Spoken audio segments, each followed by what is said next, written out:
All right, guys, so you know what you do with your old throwout bearing when you're done with it.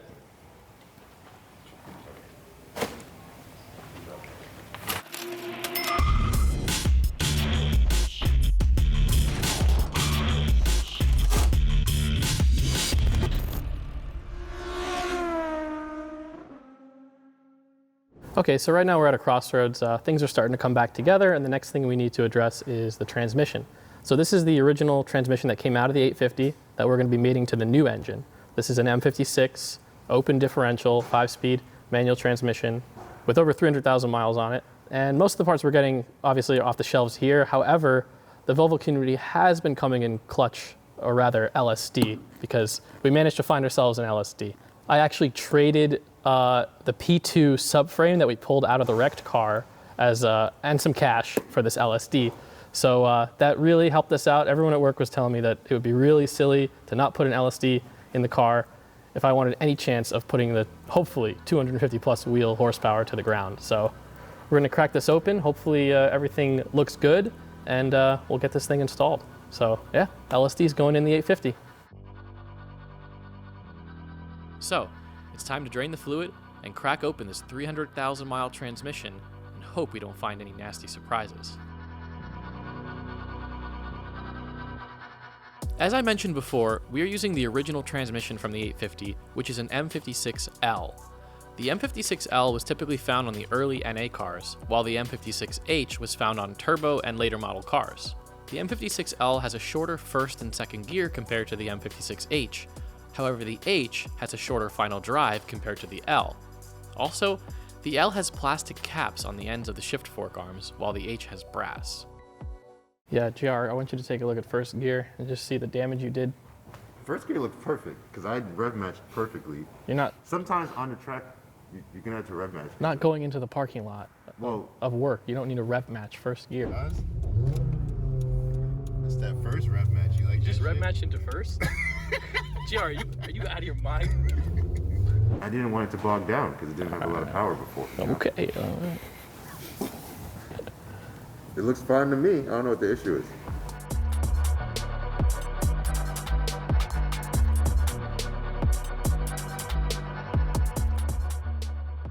All jokes aside, as we took the transmission apart, we found that, aside from normal wear and tear, the transmission was in pretty good shape, especially for having so many miles.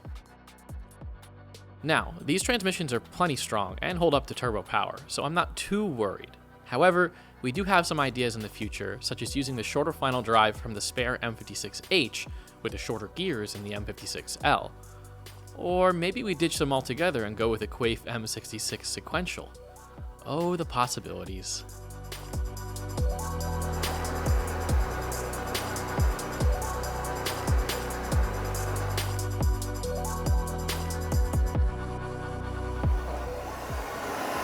Corey's worried about breaking the speedo gear, so I won't have a working speedometer. I don't even know how fast I'm going on the racetrack.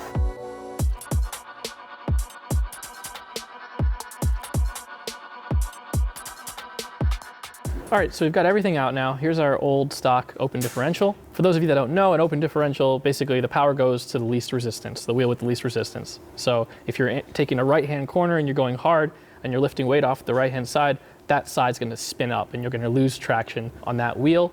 A limited slip differential, this is a helical type limited slip, which means it's got gears inside that allow it to transfer power over to the other side. It's gonna be just a dramatic difference in grip. And like I said, it would be silly to build a race car like this and not have a limited slip differential. And hopefully everything goes back together just fine and we'll put this on the engine. The R cars in Europe had an M59 transmission that featured a viscous coupling limited slip diff. However, here in the US, we were stuck with a sad open differential, and we removed that sad open differential to replace it with a nice Quaife limited slip. So here we got it. This is our assembled limited slip diff. Bolts are torqued down, bearings are on. There's our bare open diff. We don't need any of that anymore. So if anybody needs an open diff for Volvo 850, free. Free? Free 99. Free 99. Once the new diff was installed, it was time to carefully reassemble the gear stacks, making sure everything is lined up and seated properly.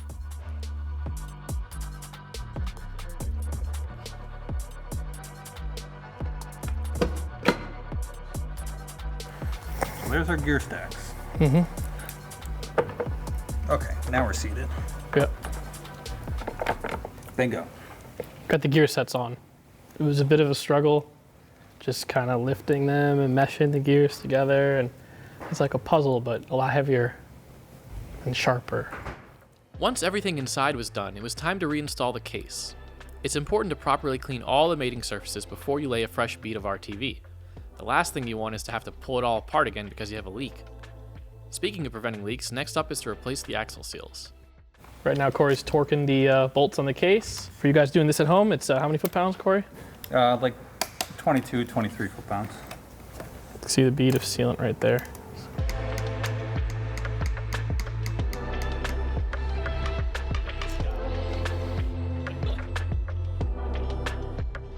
Corteco OE axle seals. I'm gonna pop these in here just so we don't leak transmission fluid from our axles.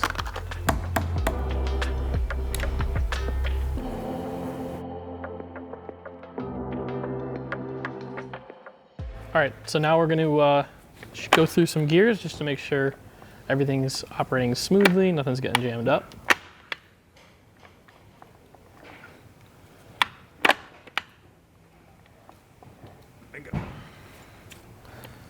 So everything spins smoothly in all the gears, so it means this thing's pretty much good to go. The next thing we're going to do is put a new throwout bearing in. And some grease. So we've got our Sachs throwout bearing. I did notice on the box that it does have a warning here. It says you do not want to install this when you're naked. You've got a man who's completely naked crossed off, and then a man wearing overalls, a hat, and holding a wrench. So you always want to just be wary of that.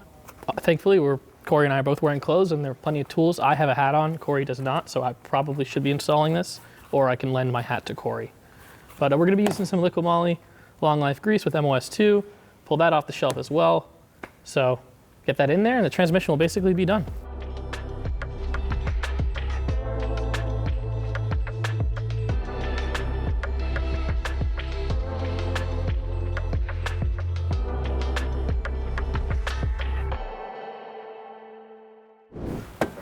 All right guys, so you know what you do with your old throwout bearing when you're done with it.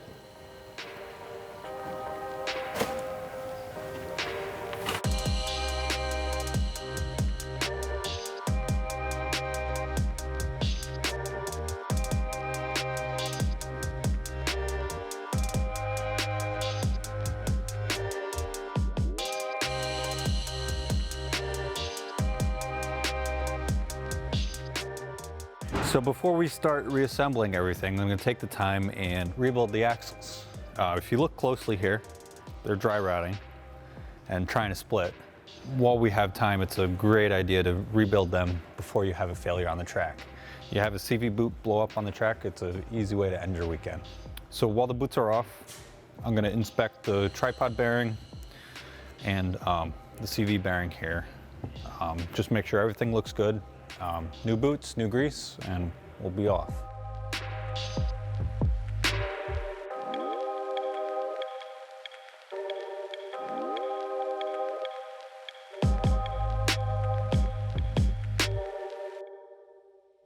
So the flywheel that we took off the 850 transmission, I brought to the machine shop and had them do something special to it.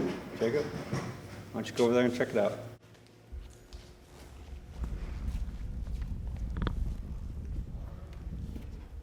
Oh wow, holy crap, they took a lot off. It's featherweight. Wow, that's nuts. Well, this is pretty cool.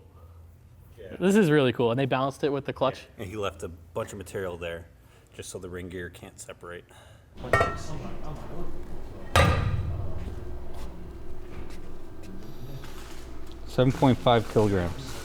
Hey Siri, what's 7.5 kilograms to pounds? 7.5 kilograms is 16.53 pounds. Not bad. With the flywheel in hand and the transmission refreshed with its new LSD and seals, it was time to start bolting things back together on our RN engine. As with any flywheel install, it's always a good idea to use new bolts and follow all torque sequences and specs. The nice thing about using this particular flywheel is that it's the more desirable drilled hole versus notched flywheel design. People have found that the holes allow for a more accurate crank position sensor reading at high RPMs compared to flywheels with notches. From there, we installed our new 850R Sachs Performance clutch and pressure plate that I grabbed off our shelves. And before bolting things down, we ensured the clutch was aligned.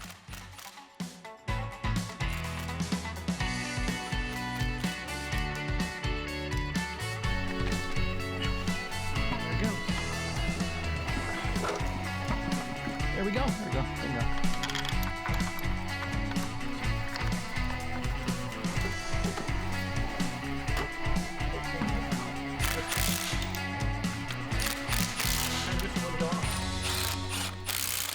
All right, so you may recall in the first episode where I was standing between the two cars and I said everything bolts right in from that into here.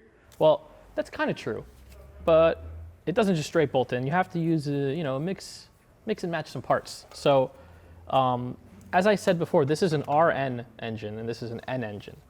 The RN engines, though, were in fact installed in P80 cars in certain years, 99 to 2000 for the S70 and V70, and then the C70 actually went to, I believe, 2004. They used an RN engine in a P80 chassis. However, they had a specific forward engine mount bracket. So this is basically the P80 RN engine mount bracket. Because the bolt holes are spaced differently on the N bracket, you have to use the front engine bracket from the P80 RN cars. They're also called, people call them bastard cars for some reason. That's kind of a Volvo thing. They call them bastard engines, bastard cars, the RNs and the P80s. So yeah, when I say it bolts on, you just have to make it bolt on, you know?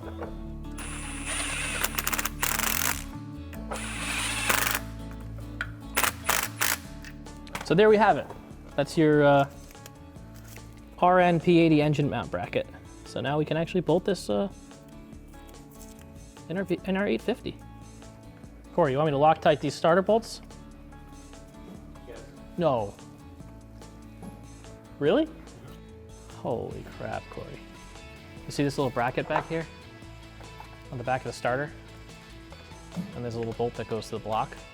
Because obviously the starter's bolted in the transmission, but this bracket of death gets covered in oil and sludge from the PCV system leaking, and it basically is invisible in the car. So people are like, why is my starter not coming out?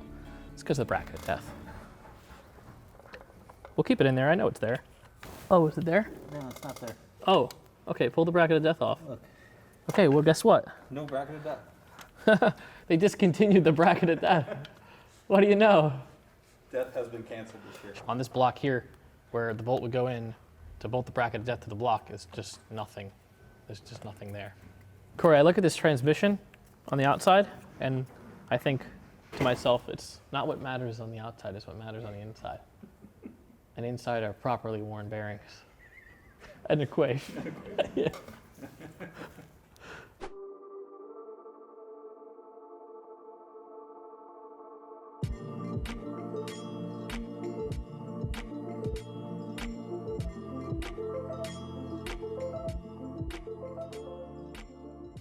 Now that our engine and transmission are back together, it was time to prep the new C70 subframe.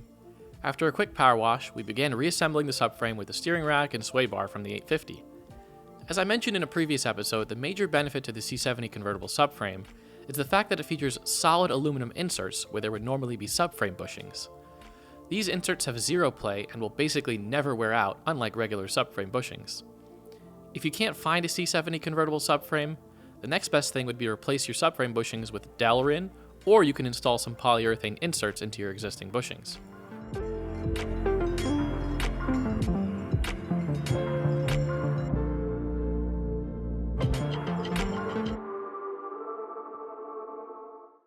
Corey and I are pretty excited because this is a major turning point in this project here. These little baggies that we'd labeled when we took things apart, these are now emptying, and now our wrenches and our ratchets are turned to clockwise. So this is the base right here. We're going to build this up, and pretty soon you're going to see an entire engine, transmission, axles, control arms, and everything completely ready to go back in the car to fire right up. I can see it right now.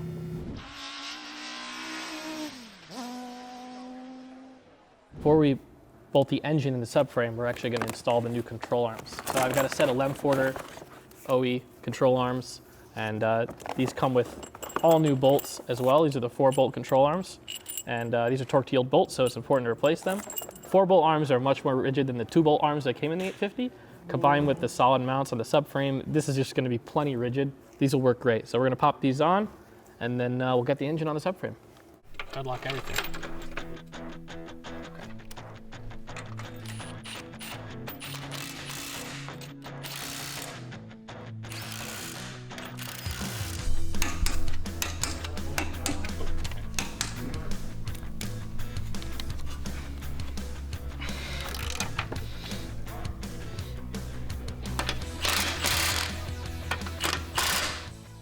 Once the control arms were torqued down and the subframe was ready, it was time to grab the engine hoist and put it all together.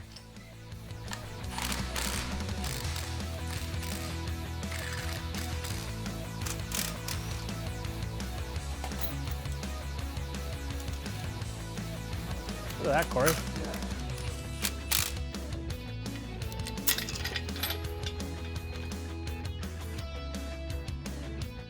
You probably want it like that. So, like this. Front there. Front there.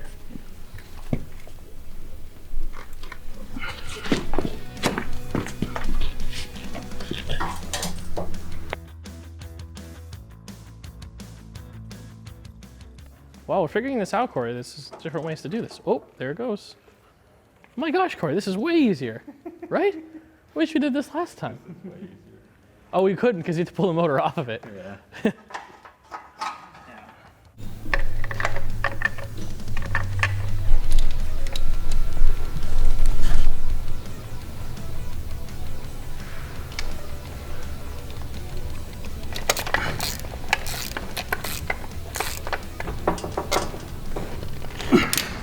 This is a pivotal moment here. We're dropping the engine and transmission onto the subframe, hopefully for the last time.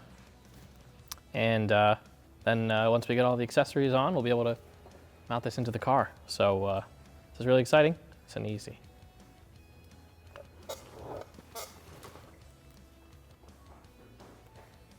Looking good so far.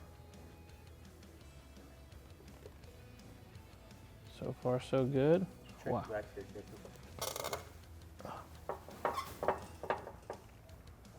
Okay. How are we looking? Good.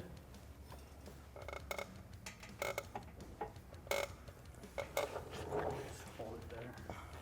Oh, look, we're leaking coolant again. Oh, who would have thought? Huh? We're caught on this. This is hitting the bushing on that. Oh, it's still in the bushing. Lift it up, Corey, a little bit. Or it's just caught on the bushing, like it's literally right on the bushing. We gotta go up a little bit. All right, so we ran into a little conundrum here. We were dropping the engine onto the subframe, and it just wasn't sitting at the right angle. We realized that the front and rear engine mounts, or rather transmission and forward engine mount, are similar. However, they are just slightly different heights. And what was happening was we had this longer one in the front and the shorter one in the back, and the engine was tilted like that. And nothing was really lining up properly. So pop these out, and we're gonna flip them around, and that should get our engine exactly where we want it. So yeah, these look similar, but keep a close eye on that.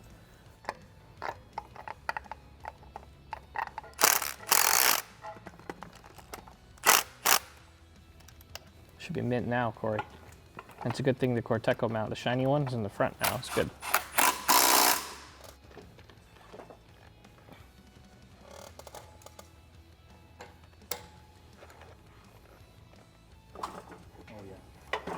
Oh yeah.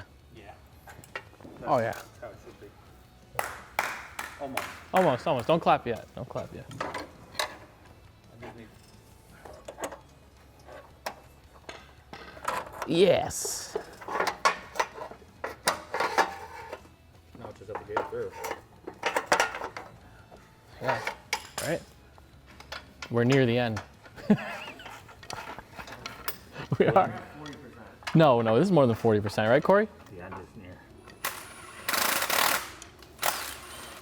Coming up next for the 850 project, We get the powertrain installed back in the 850 and jump right into wiring so we can finally hear this glorious 5-cylinder sing.